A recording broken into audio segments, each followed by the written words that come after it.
వరకల్లా చెప్తే ఒకసారి రోడ్డు గురించి ఆదిలాబాద్ పోవాలంటే ముక్కు తిప్పల పడ్డట్టు అవుతున్నాయి. ఇప్పుడు వర్షాకాలం మొన్నటిదాకా వర్షాలు నీళ్ళల్లో మా కష్టాలు. ఇద్దరు ముగ్గురు అయితే బస్సులు ఆటోలతో జామ్ అయిపోయినాయి. బండ్లు నడరేకి తక్లీఫ్ ఎంతో ఇబ్బంది అండి. మన శంకర్ సార్ పుట్టినరోజు నాటు చాలా మంది చెప్పింది కానీ అంత మాత్రమే బిల్లెడ్ బండి పెట్టి లెవెల్ చేసింది. మరి ఇప్పుడు దొడ్డు గిట్టి వస్తున్నారు కానీ దాన్ని ఏం పట్టించుకున్నట్టు లేదు. ఇంకా ముందర అయితేనైతే ఇంకా బాగా వందలు బాగా విపరీతం తర్వాత అవుతుంది. వేసి మధ్యలో గ్యాపులు తీసుకుంటా వచ్చింది. ఇడికెళ్ళింత మొత్తం చేయాలి.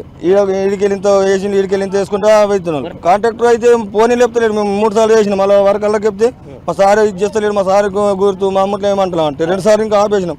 ఇప్పుడు లాంటి సంఖ్యలో కూడా నాలుగుల కోసం ఆపేసేటోళ్ళకి మీ ఊళ్ళో వద్దామంటే ఊళ్ళో ఎవరు వద్దారండి. మేము 50 మంది వస్తున్నాము. మీ కాంట్రాక్టర్ మాట్లాడినాము. జై గారితో మాట్లాడినాము. అయితే అంటారు. వీళ్ళంతా తుత్తు మాలంగడి చేసినట్టు చేస్తున్నారు కానీ దీన్ని మాత్రం గట్టిగా పట్టించుకుంటూ ఓన్లీ చేస్తారు. ఇది అసలే కాలేదు. ఇంకా ఇటైతే మొన్న విమల్ గ్యాస్ బండి వచ్చింది. అక్కడికి బస్ వచ్చింది అంటుకున్నాయి టర్నింగ్ కాడ. ఏం మంది ఇస్తలేడు. కాంట్రాక్టర్ అసలు పట్టించుకుంటాను లేడు. ఒక్క వచ్చి ఇది చేస్తలేడు. అలా వరకల్లా తోలెత్తున్నారు. బిల్లెడ్ బండి పంపించండి కొంచెం ఇది చేయండి అంటారు. అంత మాత్రమే కాంట్రాక్టర్ వస్తలేడు. ఒక్కనాడు చూస్తలేడు. మంచిగా లేవు. ఏడాది లేదు. ముందట అయితే ఇంకా మాదిగా ఉంది. మాకు రోడ్డు సవలత్ మంచిగా కాల. మాకు ముందు ఊళ్ళో కూడా లాండ సంఘంలో కూడా 4 అయినా కానీ రోడ్డు చేస్తే బాగుంటాయని కోరుతున్నాం. అది లాండసాయం గ్రామం. ఈ రోడ్డు గత 2 సంవత్సరాల నుంచి చాలు చేసింది కానీ కాంట్రాక్టర్ నిర్లక్ష్యం వల్ల రోడ్డు కాలేదు. ప్రజలకు బాగా ఇబ్బంది ఉంది. ఈ 2 సంవత్సరాలు అయింది. ఇప్పటి నుంచి సగం వరకే చేసింది కానీ కాంట్రాక్టర్కి ఫోన్ చేసినా రెస్పాన్స్ ఇస్తలేడు. అధికారులు కూడా రెస్పాన్స్ ఇస్తలేరు. పబ్లిక్ బాగా ఇబ్బంది ఉంది. ఎవరైనా ఆటోలో పోవాలన్నా బస్సులో పోవాలన్నా బాగా గుంతలు ఉన్నాయి. ఇది దృష్టిలో పెట్టుకొని రోడ్డుని తొందరగా వేయాలని మేము గ్రామం నుంచి డిమాండ్ చేస్తున్నాం. నాసిరకం రోడ్ చేస్తుండు. ఇక్కడ పక్క సైడ్లో కూడా మొత్తం అది కినాలి మట్టితో వేసిండు.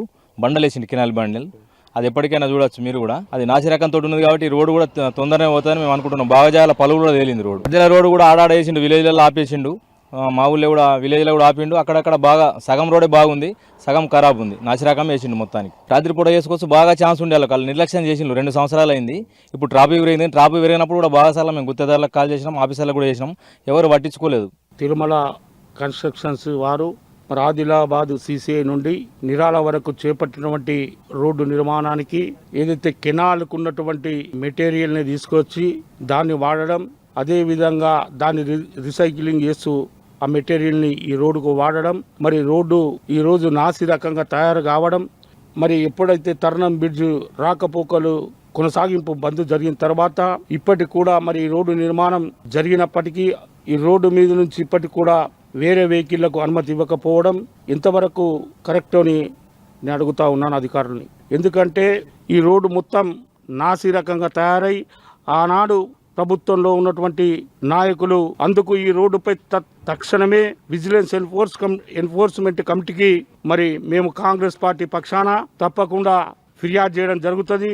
ఈ రోడ్డు నిర్మాణంపై మరి విచారణ చేపట్టవలసినటువంటి బాధ్యత జిల్లా కలెక్టర్ గారికి కూడా ఉంటుంది. మేము జిల్లా కలెక్టర్ గారికి కూడా ఈ రోడ్డు విషయంపై నిర్మాణంపై తప్పకుండా క్షుణ్ణంగా అన్ని అధ్యయనం చేసిన తర్వాత కలెక్టర్ గారికి కూడా ఫిర్యాదు చేస్తాం.